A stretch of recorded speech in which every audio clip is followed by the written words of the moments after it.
ইউরোপের অন্যতম অপার সম্ভাবনাময় দেশের নাম ইতালি। শিল্পোন্নত এই দেশটিতে প্রায় 2.5 লাখ বাংলাদেশির বসবাস। প্রতি বছর দেশটিতে হাজার হাজার মানুষ কর্মী ভিসায় পাড়ি জমিয়ে থাকেন।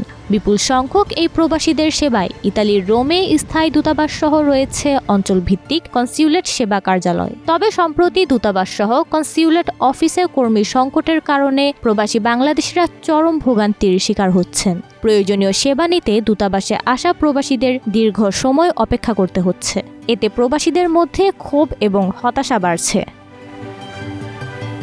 প্রবাসীরা জানিয়েছেন, নতুন পাসপোর্টের আবেদন, পাসপোর্ট নবায়ন, সার্টিফিকেট প্রদান, নথিপত্র সংশোধন, কনস্যুলার সেবা কিংবা অন্যান্য জরুরি কাজে দূতাবাসে গেলে দিনের পর দিন অপেক্ষা করতে হয়। প্রয়োজনের তুলনায় দূতাবাসে কর্মীর সংখ্যা কম থাকায় সেবা প্রদান ধীরগতির। এতে প্রবাসীদের ব্যক্তিগত ও পেশাগত জীবনেও প্রভাব পড়ছে।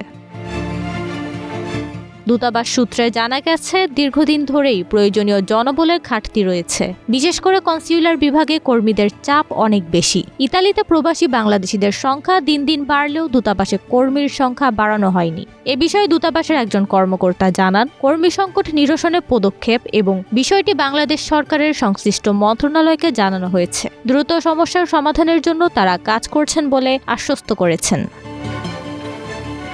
প্রবাসীরা দূতাবাসের কার্যক্রমকে আরও কার্যকর এবং সময় উপযোগী করতে দ্রুত উদ্যোগ নেওয়ার দাবি জানিয়েছেন। তাদের মতে, কর্মী সংখ্যা বৃদ্ধি এবং আধুনিক প্রযুক্তির ব্যবহার সেবার মান উন্নয়নে গুরুত্বপূর্ণ ভূমিকা রাখতে পারে। দেশটিতে বাংলা কমিউনিটির নেতারা মনে করছেন, ইতালিতে বাংলাদেশ দূতাবাসের এই সংকটের দ্রুত সমাধান না হলে প্রবাসী বাংলাদেশিদের ভোগান্তি আরও বাড়বে বলে আশঙ্কা করা হচ্ছে।